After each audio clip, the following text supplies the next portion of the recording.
আসসালামু আলাইকুম। কেমন আছেন সবাই? আশা করছি সবাই ভালো আছেন। কাছে দূরে যে যেখান থেকে এই মুহূর্তে আমার ভিডিওটি দেখছেন সবাইকে অসংখ্য ধন্যবাদ জানিয়ে আজকের ব্লগটি শুরু করছি। আশা করছি আজকের ভিডিওটি আপনাদের ভালো লাগবে। আর যদি ভিডিওটি ভালো লেগে থাকে তাহলে প্লিজ একটি লাইক দিয়ে ভিডিওটি না টেনে সম্পূর্ণ দেখুন। সকালবেলা এই ছোট্ট বারান্দায় এসে দাঁড়ালে আমার ভেতরে অন্যরকম একটা প্রশান্তি কাজ করে। এখানে যেহেতু কিছু গাছ আছে, তো গাছগুলোতে কিছু না কিছু ফুল সবসময় ফুটতে থাকে। তো সেই ফুলগুলোকে দেখলে কার না মন ভালো হয়ে যায় বলেন। তো এদেরকে দেখে ভেতরে একটা পজিটিভ এনার্জি নিয়ে আমি আমার সংসারের সমস্ত কাজ করতে শুরু করে দিই। আর এই যে একটা পজিটিভ এনার্জি এখান থেকে আমি পাই, এটা কিন্তু সারা দিন ভর আমার ভেতরে বিদ্যমান থাকে।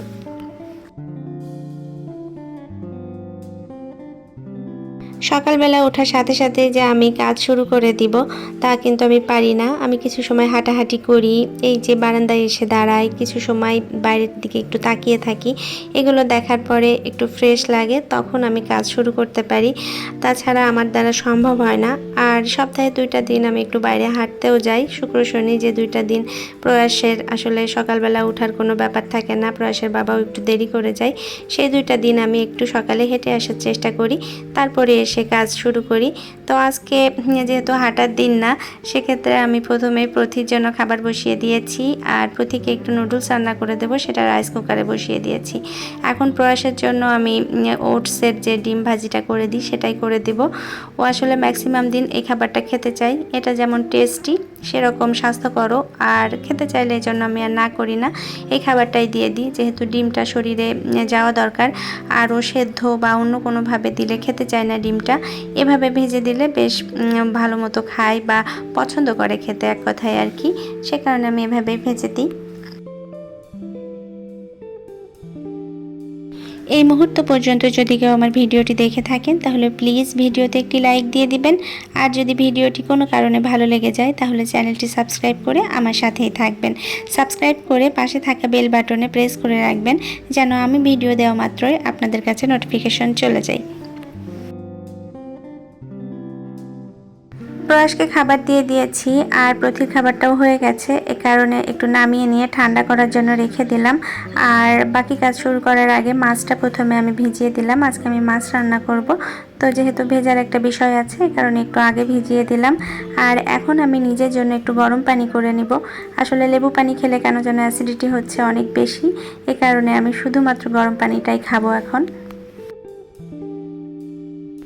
প্রয়াস নাস্তা করছে আর আমি ওর পাশে এসে পানিটা নিয়ে একটু বসলাম খাওয়ার জন্য। এই সময় আমি আর প্রয়াস কিছু গল্পও করলাম, ও স্কুলে কি করে, বন্ধুদের গল্প। এই সময়টা প্রয়াস আমার সাথে শেয়ার করতে অনেক বেশি পছন্দ করে, আর সেগুলোই আমি শুনছিলাম।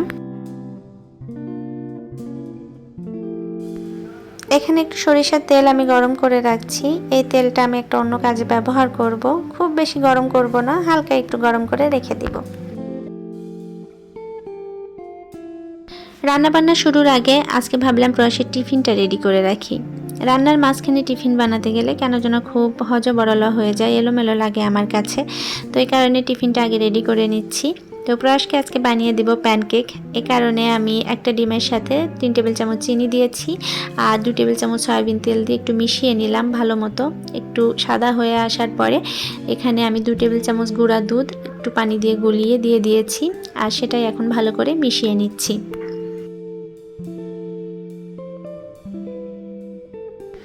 এখন আমি এখানে 3 টেবিল চামচ ময়দা দিয়ে দিচ্ছি, আর তার সাথে অল্প একটু বেকিং সোডা দিয়েছি, হাফ চা চামচ বেকিং পাউডার দিয়েছি, দিয়ে ভালো করে মিশিয়ে নিচ্ছি। আসলে প্রতিদিন কি টিফিন দিব এটা ভাবতে ভাবতেই আমার অনেকটা সময় চলে যায়। তো আজকে ভাবলাম যে ওকে কেকটা বানিয়ে দিও, আসলে পছন্দ করে। আর সাথে কিন্তু আমি একটু ফুড কালার দিয়ে একটু কালার করে নিয়েছিলাম, না হলে খুব বেশি সাদা দেখা যেত, যেটা ভালো লাগতো না। আর আজকের এই কেকটা কিন্তু আমি স্যান্ডউইচ মেকারে বানাবো, দেখতে একটু সুন্দর লাগবে, স্যান্ডউইচের মতো লাগবে, যেটা প্রয়াস পছন্দ করবে এবং খাবে।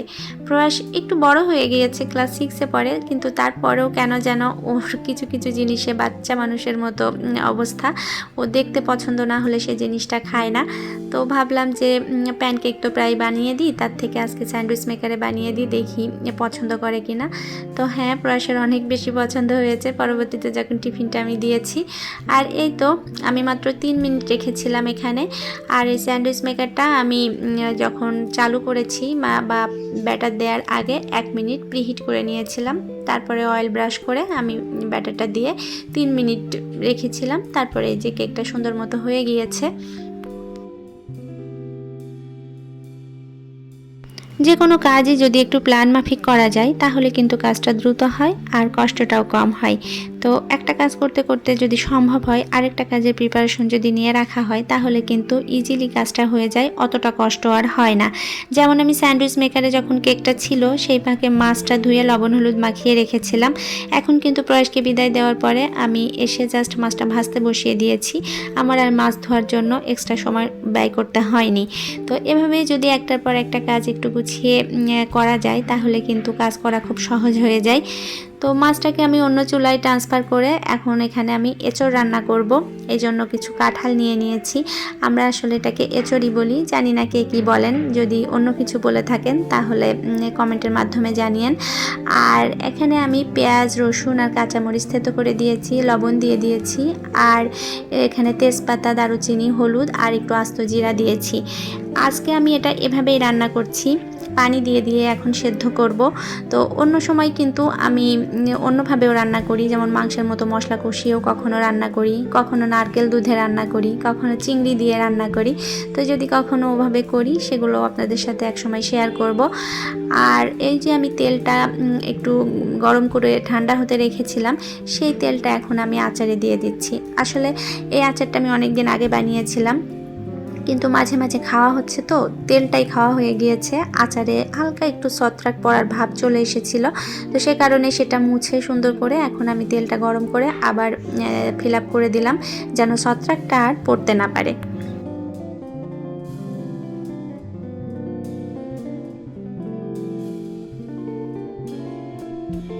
এগুলো সেদ্ধ হতে হতে আমি ঘরের অন্যান্য কাজগুলো করে এসেছি, ঝাড়া মোছা ফার্নিচার ক্লিন। তো এসে দেখি যে এঁচড়ের পানি শুকিয়ে গেছে আর এঁচড়টা সেদ্ধ হয়ে গিয়েছে। তো এটাকে এখন আমি তেলে দিয়ে নিব। আমাদের এলাকায় এটাকে তেলে দেওয়াই বলে, আমি ওই কারণে তেলে দেওয়া বললাম। তো ওই যে পেঁয়াজ রসুন আর কাঁচামরিচ থেতো করে দিয়েছিলাম এঁচড়ে, সেটারই কিছু অংশ রেখে দিয়েছিলাম, সেটা এখন তেলে দিয়ে ভেজে নিলাম। সাথে একটু কাঁচা জিরা দিয়ে দিয়েছি। আর এখন এঁচড়টা দিয়ে তেলের সাথে সুন্দর করে মিশিয়ে নিব, তাহলেই হয়ে যাবে এঁচড় রান্না। পাকা কাঁঠাল আমার একটু পছন্দ না, খুব বেশি শক্ত রোয়া হলে হয়তো দু একটা খায়, না হলে গলা কাঁঠাল আমার একটু ভালো লাগে না, আর সেটা আমি খাইও না। কিন্তু এই কাঁচা কাঁঠালের তরকারি আমাদের সবারই অনেক বেশি পছন্দের। এটা দিয়ে ভাত রুটি যে কোনো কিছু খেতেই আমরা পছন্দ করি। আমার যে ছেলে অন্য অনেক কিছুই খায় না, কিন্তু সে এই কাঁচা কাঁঠালের তরকারি দিয়ে রুটি অনায়াসে খেয়ে নেয় এবং বলেও না যে খাবো না। তো দেখলাম যে না, তারও এটা পছন্দ হয়েছে। তো ভাবি এটা প্রসেস করে পাঠিয়েছিল বলেই খেতে পেরেছি, না হলে কিন্তু আমার দ্বারা ওই কাঁচা কাঁঠাল কেটে রান্না করে খাওয়া সম্ভব হতো না। তো যাই হোক, মাছের তরকারিটাও হয়ে গিয়েছে। এখন আমি চুলাটা একটু ক্লিন করে নিব। আসলে খালা চুলা ক্লিন করে দিয়ে গিয়েছে, তারপরেও যেহেতু রান্না করেছি তারপরেও একটু ময়লা হয়েছে, এ কারণে এখন একটু পরিষ্কার করে নিচ্ছি।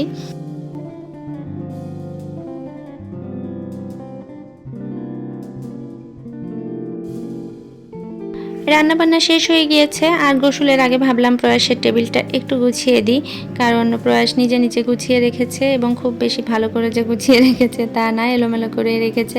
আসলে ও শুক্রবার ছাড়া কিন্তু এই টেবিলটা গোছায় না কোনো দিনও। তো আজকে আমি ভাবলাম যে না, এলোমেলো লাগছে, রুমের ভেতরে ভালো লাগছে না, আমি একটু গুছিয়ে দিই। তো এই কারণেই একটু মোছামুছির কাজগুলো করে দিচ্ছি।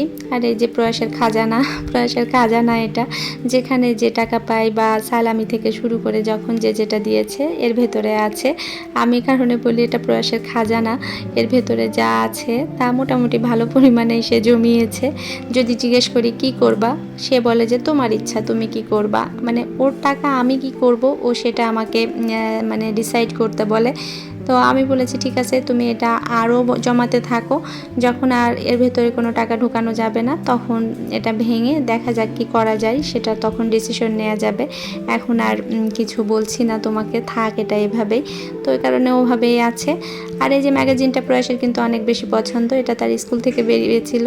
আর পছন্দ হওয়ার একটাই কারণ, ওটা তার নামে, কারণ ওই ম্যাগাজিনটার নাম হচ্ছে প্রয়াস, এ কারণে সে খুব যত্ন করে রেখেছে।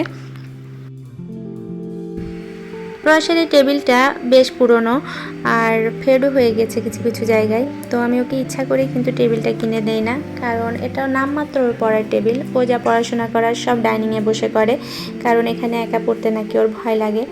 আর আমি তো যেহেতু সবসময় ওর পাশে থাকতে পারছি না, ডাইনিংয়ে পড়লে কিন্তু এমন একটা জায়গা যেখান থেকে আমি সবসময় ওকে দেখতে পাচ্ছি। তো এ কারণে আমিও আর বাধা দিই না, ওকে ডাইনিংয়েই পড়তে বসাই। আর এই তো কাপড় চোপড়গুলো একটু ভাঁজ করে রেখে যাব। আসলে গোসল থেকে বেরোয় যদি আমি দেখি যে কাপড় চোপড় এলোমেলো পড়ে আছে, তাহলে আমার আর ভালো লাগবে না। এই কারণে আমি কাপড়গুলো এখন গুছিয়ে উঠিয়ে নিব। এই টেবিলটা যেহেতু আমি ঝাড়া মোছা করেছি, সেহেতু এখানে একটু ময়লা পড়েছে, এই কারণে রুমটাও আমি একটু ঝাড়ু দিয়ে দিচ্ছি।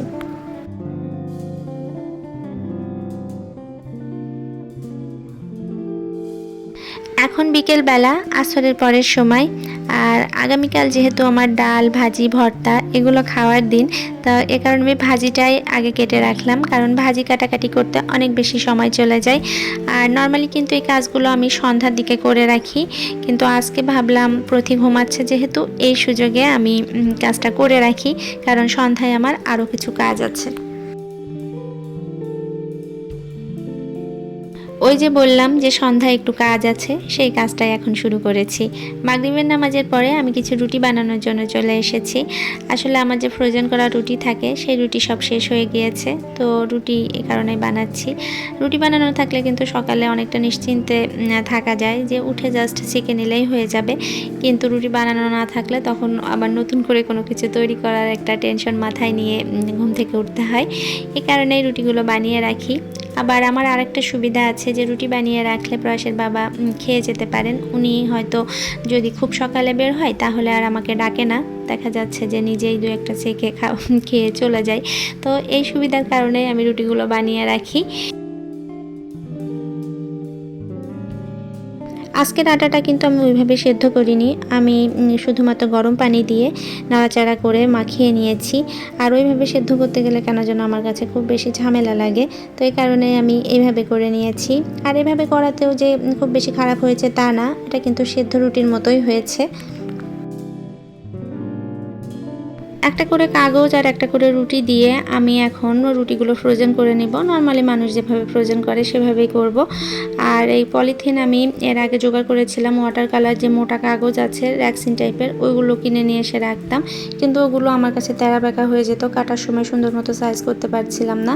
তো পরবর্তীতে একটা বুদ্ধি মাথায় আসলো যে আমি যে ফ্রোজেন পরোটা কিনেছিলাম ওই পলিথিনগুলো ফেলে না দিয়ে সুন্দর মতো ধুয়ে পরিষ্কার করে রেখে দিয়েছিলাম, এবং সেগুলোই এখন এই ফ্রোজেনের কাজে ব্যবহার করলাম।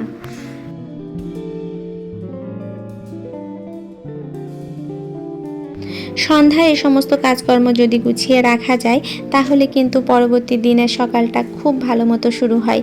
সকালে কি নাস্তা বানাবো, দুপুরে কি রান্না হবে, এইসব টেনশনে আমাদের অনেক সময় ভালো ঘুম হয় না, আর সকালটাও সুন্দর মতো শুরু হয় না। আর সকালটা যদি সুন্দর মতো শুরু না হয়, তাহলে সারাটা দিন নষ্ট, কোনোভাবেই সারাটা দিন আর ভালো যায় না। তো সেই ভালো সময়, ভালো ঘুম আর ভালো সকালের প্রত্যাশা জানিয়ে আজকের মতো বিদায় নিচ্ছি।